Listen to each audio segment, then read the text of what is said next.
Hi friends, இன்னைக்கு glue gun வச்சு ரெண்டு சூப்பரான கிராஃப்ட் எப்படி பண்றதுன்னு பார்க்கலாம். நார்மல் பேப்பர்ல வந்து நான் லீஃப் ஷேப்ல வந்து இது மாதிரி வரைஞ்சு வச்சிருக்கேன்.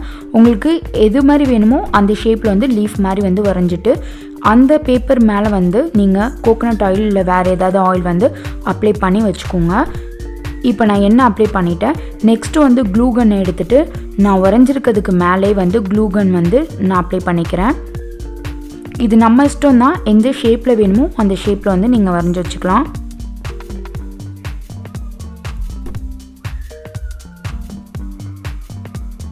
இது மாதிரி வரைஞ்சி வச்சுருக்க எல்லா இடத்துலையும் வந்து இந்த க்ளூ கன் வச்சு அப்ளை பண்ணிக்கோங்க.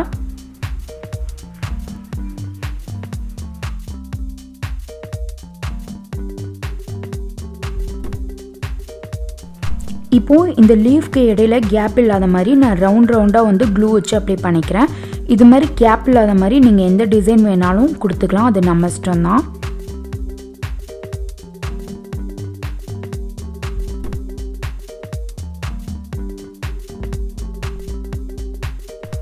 இப்போ இது மாதிரி அப்ளை பண்ணி முடிச்சிட்டேன். இப்போ வந்து லாலிபாப் ஸ்டிக் எடுத்திருக்கேன். நடுவில் வந்து க்ளூ அப்ளை பண்ணிவிட்டு இந்த லாலிபாப் ஸ்டிக் வச்சு ஒட்டிக்கிறேன். நிறைய க்ளூ அப்ளை பண்ணிடாதீங்க. பண்ணிங்கன்னா வந்து ஒரே இடத்துல மொத்தமாக க்ளூ அப்ளை பண்ணும்போது பார்க்க அசிங்கமாக இருக்கும். நான் அந்த மிஸ்டேக் பண்ணிட்டேன். இப்போ இதை ரிமூவ் பண்ணிங்கன்னா ஆயில் அப்ளை பண்ணியிருக்கனால ஈஸியாக வந்துடும்.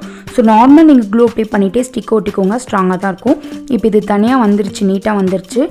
இப்போ வந்து இந்த கம்ஃபர்ட் பாட்டிலோட கேப் வந்து எடுத்திருக்கேன். இதில் வந்து நான் பிளாக்கில் அக்ரிலிக் பெயிண்ட் வந்து வச்சு பெயிண்ட் பண்ணிக்கிறேன். அக்ரிலிக் பெயிண்ட் யூஸ் பண்ணிங்கன்னா தான் பெஸ்ட்டாக இருக்கும். போஸ்டர் கலர்லாம் வந்து ஒர்க் ஆகாது பிளாஸ்டிக்கு. ஸோ அக்ரிலிக் பெயிண்ட் வந்து நான் பிளாக் கலரில் வந்து பெயிண்ட் பண்ணிட்டேன். டபுள் கோட் கொடுத்திங்கன்னா இன்னும் பார்க்க லுக்காக இருக்கும். நெக்ஸ்ட்டு வந்து மெட்டாலிக் பெயிண்டில் நான் கோல்டு கலர் எடுத்துகிட்டு மேலே வந்து ஃபுல்லும் இன்னொரு கோட் வந்து கொடுத்துக்கிறேன். பார்க்க லுக்காக இருக்கும். இப்போ இந்த மூடிக்கு பெயிண்ட் பண்ணியாச்சு. இப்போ இந்த லீஃப்க்கும் நான் பிளாக் கலர் அக்ரிலிக் பெயிண்ட் எடுத்துகிட்டு பெயிண்ட் பண்ணிவிட்டு நெக்ஸ்ட் வந்து கோல்டு கலர் மெட்டாலிக் பெயிண்ட் வந்து மேலே வந்து ஒரு கோட் கொடுத்துப்பேன். உங்களுக்கு எந்த கலரில் வேணுமோ அந்த கலரில் பெயிண்ட் பண்ணிக்கலாம், இது நம்ம இஷ்டம் தான்.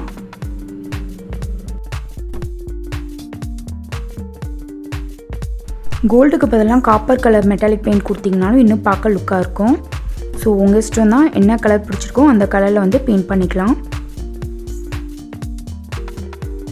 இப்போ பெயிண்ட் வந்து ட்ரை ஆனதுக்கப்புறம் இந்த கேப்பில் வந்து க்ளூ அப்ளை பண்ணிவிட்டு இந்த லீஃபை இதோடு வச்சு ஒட்டிக்கிறேன். அவ்வளோதான், ஹோம் டெக்கரேஷனுக்கு ஒரு ஷோ பீஸ் மாதிரி இதை யூஸ் பண்ணிக்கலாம். இது வந்து மெட்டாலிக் பெயிண்ட்னால பார்க்க ஷைனிங்காக லுக்காக இருக்கும். ட்ரை பண்ணி பாருங்கள், ரொம்ப ஈஸியான மெத்தட் தான். நெக்ஸ்ட்டு கிராஃப்ட்டுக்கு நான் நார்மல் பேப்பரில் மரம் மாதிரி வந்து வரைஞ்சி வச்சுருக்கேன். காஞ்ச மரம் மாதிரி வரைஞ்சி வச்சுருக்கேன். இதில் ஆயில் அப்ளை பண்ணிக்கிறேன். உங்களுக்கு எந்த ஷேப்பில் வேணுமோ அந்த ஷேப்பில் வந்து நீங்கள் வந்து வரைஞ்சி வச்சுக்கலாம்.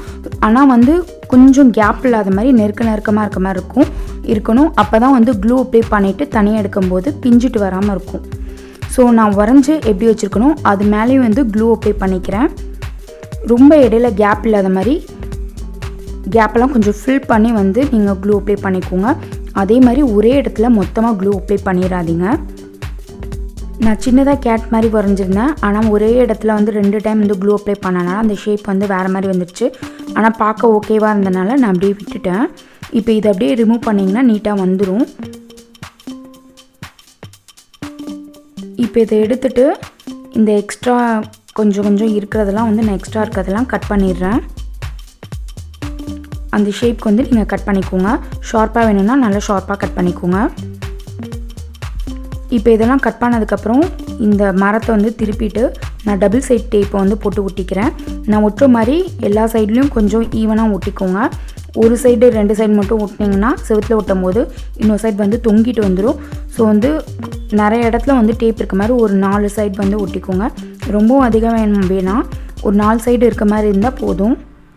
அதே மாதிரி டேப்பை அப்படியே ஒட்டலை. ஸோ நான் க்ளூ கன் அப்ளை பண்ணிவிட்டு அதுக்கப்புறம் அது மேலே வந்து டபுள் சைட் டேப் வந்து ஒட்டினா அதே மாதிரி நீங்களும் ஒட்டிக்கோங்க. இது வரைக்கும் வீடியோ பார்த்துருக்கீங்கன்னா கண்டிப்பாக ஸ்கிப் பண்ணாமல் பார்த்துருப்பீங்க. அது மாதிரி பார்த்தவங்க கமெண்ட்டோட கேட்டுன்னு கமெண்ட் பண்ணுங்கள். நீங்கள் இன்னும் கொஞ்சம் பொறுமையாக வந்து க்ளூ அப்ளை பண்ணிங்கன்னா அந்த கேட்லாம் வந்து அந்த ஷேப் வந்து நல்லா நீட்டாக வரும். ட்ரீ கூட இன்னும் வேறு மாதிரி கூட நம்ம டிசைன் பண்ணலாம். ஸோ பொறுமையாக பண்ணிங்கன்னா இன்னும் நீட்டாகவே வரும்.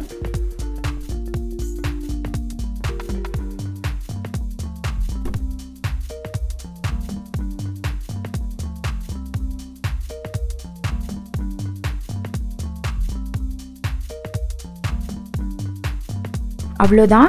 இந்த ட்ரீ வந்து நான் காஞ்ச மரம் மாதிரி டிசைன் பண்ணியிருக்கேன். அதனால் இது ஃபுல்லுமே நான் வந்து பிளாக் கலரில் வந்து பெயிண்ட் பண்ணிக்கிறேன். உங்களோட இஷ்டம் தான், எந்த கலரில் வேணுமோ பண்ணிக்கோங்க. ஃபுல்லும் பிளாக் கலர் கொடுத்திங்கனாலும் பார்க்க நீட்டாக இருக்கும். ஸோ நான் ஃபுல் ட்ரீயுமே பிளாக் கலரில் கொடுத்துக்கிறேன். இப்போ இந்த ஸ்டிக்கரை ரிமூவ் பண்ணிவிட்டு நீங்கள் வாலில் ஒட்டிக்கலாம். சுவிட்ச் பாக்ஸ் பக்கத்தில் கூட ஒட்டிக்கலாம். இந்த வீடியோ உங்களுக்கு பிடிச்சிருந்துச்சுன்னா சப்ஸ்கிரைப் பண்ணிவிட்டு பெல் பட்டனையும் ப்ரெஸ் பண்ணிக்கோங்க. அப்போ தான் நான் நெக்ஸ்ட்டு போடுற வீடியோ உங்களுக்கு நோட்டிஃபிகேஷனாக வரும். தேங்க்ஸ் ஃபார் வாட்சிங்.